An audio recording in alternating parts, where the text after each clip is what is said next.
देखिए टॉपिक का नाम है ब्रांचिंग ऑफ करंट। जो ये वाला टॉपिक है क्वेश्चंस के थ्रू समझ में आएगा। मैं आपको ना 4-5 क्वेश्चंस करवा रहा हूँ अभी इसके।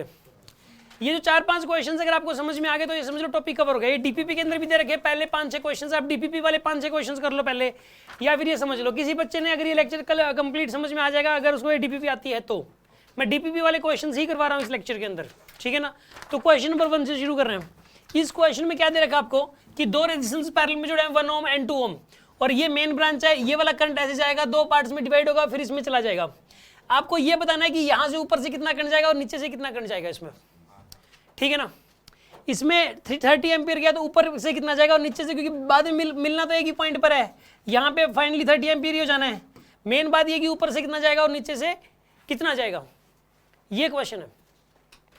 और ये तो सबसे सिंपलेस्ट क्वेश्चन है। जरूरी नहीं है कि 2 रेजिस्टेंस देगा, 3-4 रेजिस्टेंस भी दे सकता है, पैरेलल में जुड़े हुए 4 रेजिस्टेंसेस, ठीक है ना। और ये कह देगा कि किस ब्रांच में से कितना करंट जाएगा। इस टाइप के क्वेश्चंस पेपर में आते हैं। खैर ये जो सबसे पहले आसान वाला जो क्वेश्चन है वो समझते हैं हम लोग। सबसे सिंपल वाला क्वेश्चन है कि मेन ब्रांच में करंट आ रहा है और ये 2 पार्ट्स में डिवाइड हो रहा है और डेस्टिनेशन पॉइंट कॉमन है, पहुंचना आगे एक ही जगह पर है, ठीक है ना। जैसे हम सभी का डेस्टिनेशन पॉइंट कॉमन है, सबको फाइनली एक ही जगह पहुंचना है। देखो इसके अंदर जो है ना, यहाँ पे ये जो 30 एम्पियर है ये 2 पार्ट्स में डिवाइड होगा। इसमें ना इस टाइप के क्वेश्चन को करने के लिए एक रूल याद रखो। एक तो पेपर में इसके क्वेश्चन बहुत सारे आ रहे हैं पेपर में, ठीक है ना। ब्रांचिंग, हालांकि ये कोई टॉपिक दे नहीं रखा ब्रांचिंग ऑफ करंट नाम से, किसी बुक में कोई टॉपिक नहीं है, कहीं नहीं, कोई नहीं, मतलब जैसे। लेकिन मैंने जब इस टाइप के क्वेश्चंस देखे तो मैंने उन सबको मिला के नया टॉपिक ही बना दिया, ब्रांचिंग ऑफ करंट, मतलब करंट की ब्रांचिंग हो रही है इसमें, ठीक है ना। इसमें सुनो आप एक रूल याद रखो आप, अगर 2 रेजिस्टेंसेस पैरेलल में जुड़े हो, 2 रेजिस्टेंस पैरेलल में जुड़े तो उनके अक्रॉस पोटेंशियल डिफरेंस क्या होगा, सेम होगा। समझ में आ रही है। और मैंने आपको कहा था कि ये एक लो होना चाहिए था, इतना इंपॉर्टेंट है ये। इसके अंदर जो है ना, अगर 2 रेजिस्टेंसेस, अबे बॉयल स्लो बोल रहे, गोयल स्लो बोल रहे हो तुम।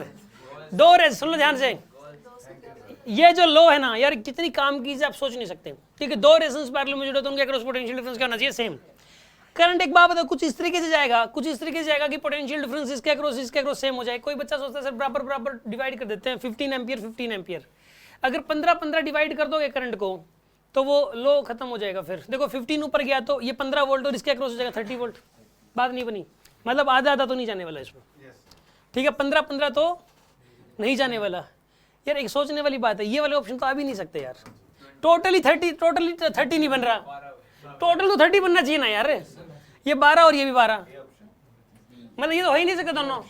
इनका सम 30 आ रहा है, इनका सम 30 आ रहा है, 30 आएगा एटलीस्ट सम। तो एक काम करो, इसका आंसर बताइए क्या होना चाहिए इनमें से।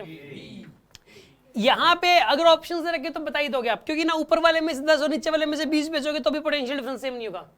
ऊपर वाले में से 20 और नीचे वाले में से 10 भेजोगे तो पोटेंशियल डिफरेंस सेम हो जाएगा। तो आंसर क्या है, ये वाला, ठीक है, ठीक है ना।